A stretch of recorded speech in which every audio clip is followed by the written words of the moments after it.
পরীক্ষা 1 বছর না দিলে জীবনে এমন কোনো বিরাট ক্ষতিবৃদ্ধি হয়ে যাবে না, কিন্তু আপনাদের সুস্থতা, আপনাদের জীবন, সেটা আমাদের কাছে গুরুত্বপূর্ণ। এমন কোনো সিদ্ধান্ত গ্রহণ করা হবে না যাতে তারা ব্যাপকভাবে ক্ষতিগ্রস্ত। দর্শক, এই মুহূর্তে শিক্ষামন্ত্রীর পদত্যাগের দাবি উত্তাল ঢাবি। এই মুহূর্তে দেখতে পাচ্ছেন যে ঢাকা বিশ্ববিদ্যালয়ে প্রবেশ করছে ঢাকা কলেজ সহ অন্যান্য কলেজের শিক্ষার্থীরা। এখানে আমি দুইটা ভিডিও দিলাম। একটা হচ্ছে শিক্ষামন্ত্রী ডক্টর দীপুমণি, উনি বলেছেন যে 1 বছর পরীক্ষা না দিলে কিছু হবে না, সবার আগে আপনাদের সুস্থতা, সবার আগে আপনাদের জীবন। এটাতে ফুটে ওঠে যে উনি কতটুকু মানবিক ছিলেন। আরেকজন হচ্ছে এহসানুল হক মিলন, যার আন্দোলনে যার পদত্যাগের আন্দোলনে বাংলাদেশের বিভিন্ন জায়গায় আন্দোলন হচ্ছে। ওনার কথা হচ্ছে যে তোমরা বাঁচো মরো সেটা আমি বুঝি না, তোমরা পরীক্ষায় অংশগ্রহণ করতে হবে। উনি ক্ষমতায় এসেই সর্বপ্রথম বললেন, কি বাচ্চারা কেমন আছো, পড়াশোনা করো তো, নকল আর হবে না। উনি সেই আদিম যুগে পড়ে আছে।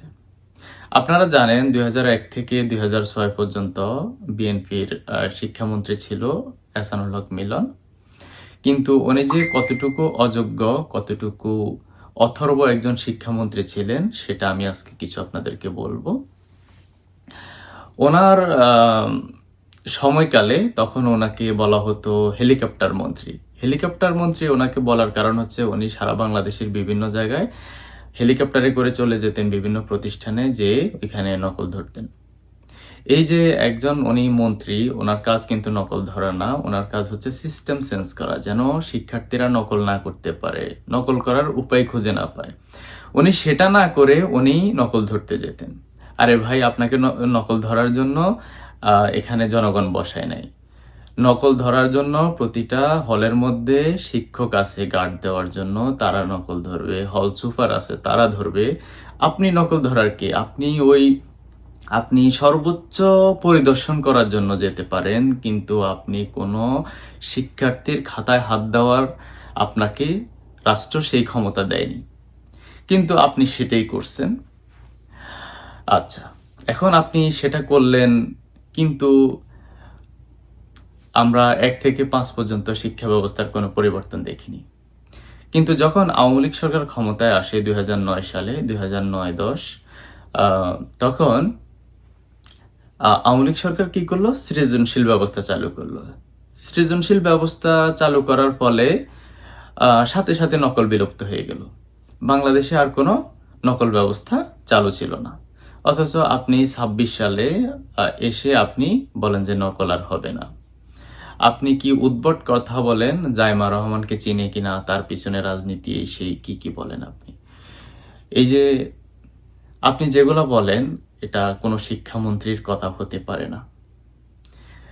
যেটা আওয়ামী লীগ সরকারের আমলে, আওয়ামী লীগ সরকার অনেকগুলো উদ্যোগ নিয়েছে বাংলাদেশের যেই শিক্ষা ব্যবস্থা, বাংলাদেশে যে শিক্ষিত বেকার, কিভাবে শিক্ষিত বেকার সমস্যার সমাধান করা যায় সেটা নিয়ে। বিভিন্ন কারিগরি শিক্ষা প্রতিষ্ঠান চালু করা, বিভিন্নভাবে কারিগরি শিক্ষা ব্যবস্থা চালু করে ট্রেনিং দিয়ে যুবকদেরকে উদ্যোক্তা তৈরি করা, যুবকদেরকে লোন দিয়ে বিভিন্নভাবে তাদেরকে উদ্বুদ্ধ করা, এই জিনিসগুলো আওয়ামী লীগ সরকার করেছে। কিন্তু বিএনপি সরকার আসার পর এই জিনিসগুলো কিন্তু বন্ধ হয়ে গেছে। এমনকি বিএনপি সরকার যে না, আমি এই পথটা ধরে আমি সামনে আগাবো, সেটা তো না, তারা আবার পিছনের রাস্তায় হাঁটা শুরু করলো। তো এই যে আমাদের যেই শিক্ষিত বেকারদেরকে কিভাবে উদ্বুদ্ধ করা যায়, আমাদের দেশে আপনারা জানেন একটা ট্রেন্ড চালু আছে, পড়াশোনা করে তার মানে হচ্ছে তাকে একটা ভালো চাকরি করতে হবে। আসলে পড়াশোনার মূল উদ্দেশ্য কিন্তু চাকরি করা না, পড়াশোনার মূল উদ্দেশ্য হচ্ছে রাষ্ট্রকে কিছু দেওয়া। আমি যদি চাকরি করি, আমি তো চাকরি হয়ে গেলাম, আমি কেউর আন্ডারে চাকরি করলাম, মানে তার চাকর আমি, কিন্তু আমি রাষ্ট্রকে কি দিলাম? তাহলে আমি শিক্ষিত হয়ে কি লাভ হলো? তো সেই জিনিসগুলো আমাদের খতিয়ে না দেখে আমরা মানে যেই গতিতে এখন আবার আগাচ্ছি, যে শিক্ষিত বেকার তৈরি করা, বা এই যে এখন আপনারা দেখতে পাচ্ছেন যে জীবন যাক সেটা দেখার বিষয় না, কিন্তু পরীক্ষা হতেই হবে। তো এরকম অথর্ব শিক্ষামন্ত্রী, যেই শিক্ষামন্ত্রী জন্য ছাত্ররা মাঠে নামছে, আমি তাদের সাথে আছি। তাদের সাথে আপনারাও থাকবেন অবশ্যই।